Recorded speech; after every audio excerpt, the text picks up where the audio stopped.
Tomorrow's Thanksgiving Day for Americans. Yeah, of course.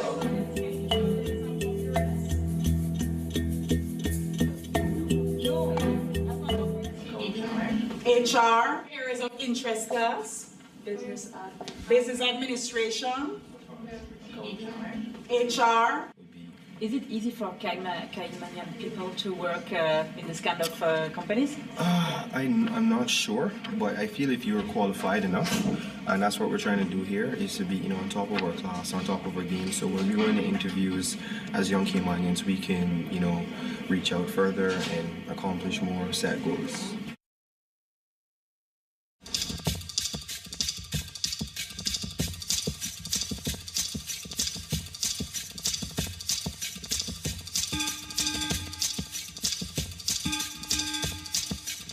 If you're a citizen of a country, one would expect that in any jobs that are available, you should have the first opportunity at applying for those jobs and being employed. I mean, after all, that is the advantage of citizenship.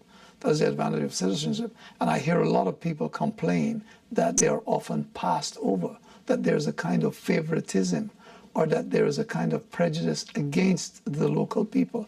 And this is something that the government and the employers are going to have to deal with.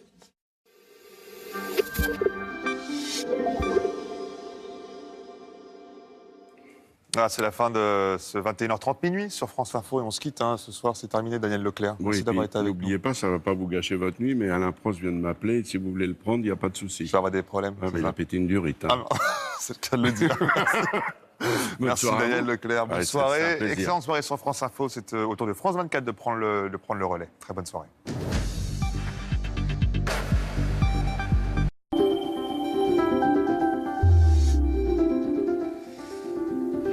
Je vous souhaite de passer une très belle soirée, une très belle fin de nuit en notre compagnie.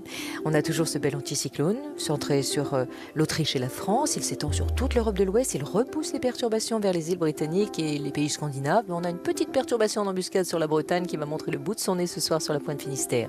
Attention, prudence, si vous circulez, il y aura beaucoup de nuages bas et de brouillard au-dessus des vallées, notamment la vallée du Rhône et la Saône, ainsi que des brouillards installés ça et là.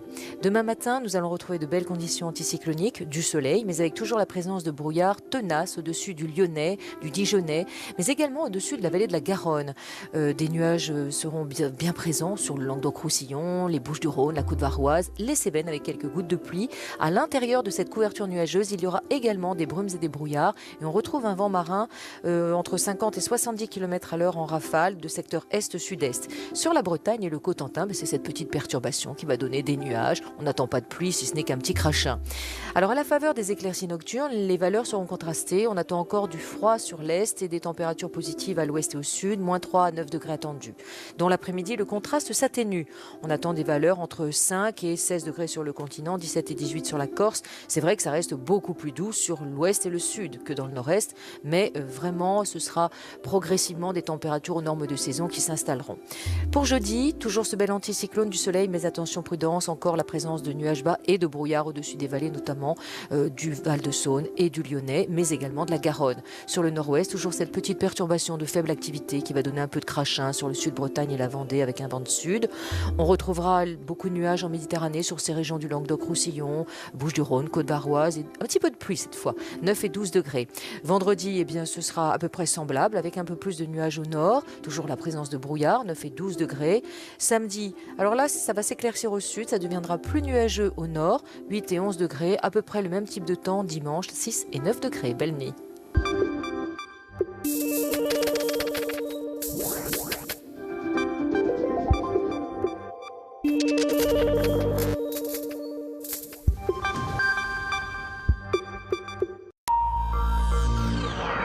Bienvenue sur France 24, voici les principaux titres de l'actualité.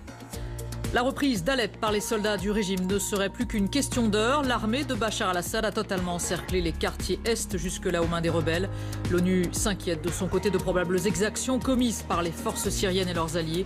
Le Conseil de sécurité de l'ONU s'est réuni en urgence pour évoquer la situation dans la ville. Un accord sur une évacuation des civils et des rebelles a été conclu sous la houlette de Moscou et Ankara. Les combats auraient cessé. L'Assemblée a voté la confiance au gouvernement de Bernard Cazeneuve à une large majorité. Dans son discours de politique générale prononcé devant les députés, le nouveau Premier ministre s'est engagé à ce que chaque journée passée à Matignon soit utile à la France pour préparer l'avenir. Le PDG d'ExxonMobil aux États-Unis va devenir secrétaire d'État. Rex Tillerson a été nommé par Donald Trump à la place occupée aujourd'hui par John Kerry. L'homme est connu pour ses liens avec le président russe Vladimir Poutine.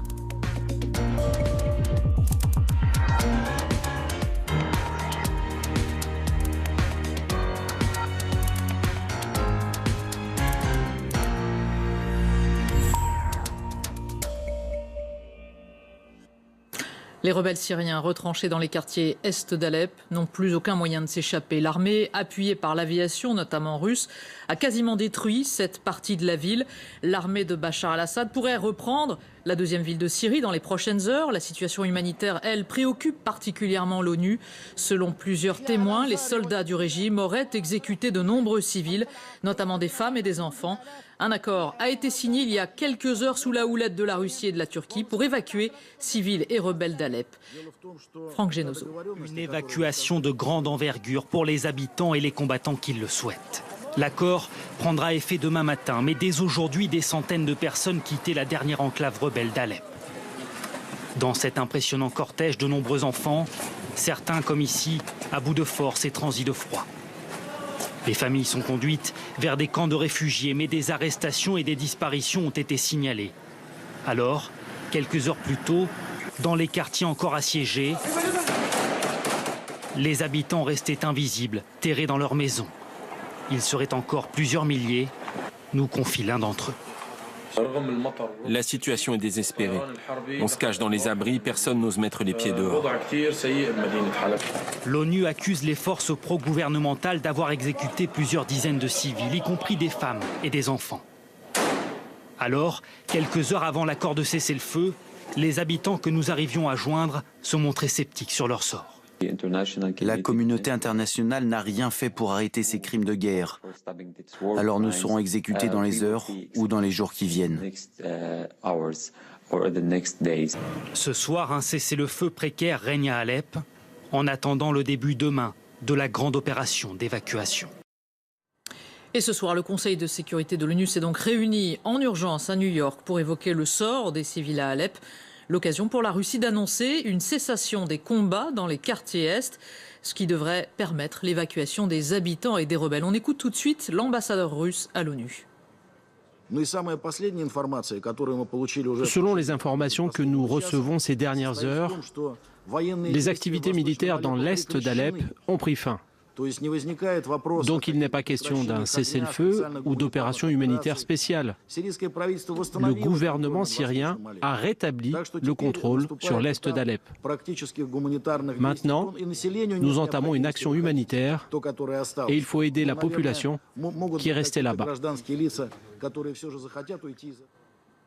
L'organisation de l'État islamique revendique l'attentat commis dans une église copte du Caire dimanche. Attaque qui avait fait 25 morts. Dans un premier temps, les autorités égyptiennes avaient accusé les frères musulmans d'être les auteurs de cette opération suicide, ce que le groupe avait aussitôt démenti. L'une des plus grosses fortunes américaines va prendre la tête de la diplomatie aux États-Unis. Rex Tillerson va devenir secrétaire d'État. Ainsi en a décidé Donald Trump. Il est aujourd'hui le PDG d'ExxonMobil, géant pétrolier américain. L'homme est un acteur économique incontournable qui a su tisser des liens avec le secteur pétrolier russe et surtout avec Vladimir Poutine. Les précisions de Julie Chouteau. Rex Tillerson, 64 ans, désigné pour prendre les rênes de la diplomatie américaine. Le Texan a bâti toute sa carrière au sein du géant pétrolier ExxonMobil, jusqu'à en devenir le PDG en 2006. Il en est aussi actionnaire. Ces 150 millions de dollars de titres font craindre d'éventuels conflits d'intérêts dans sa gestion des dossiers internationaux. Sans aucune expérience dans l'administration publique,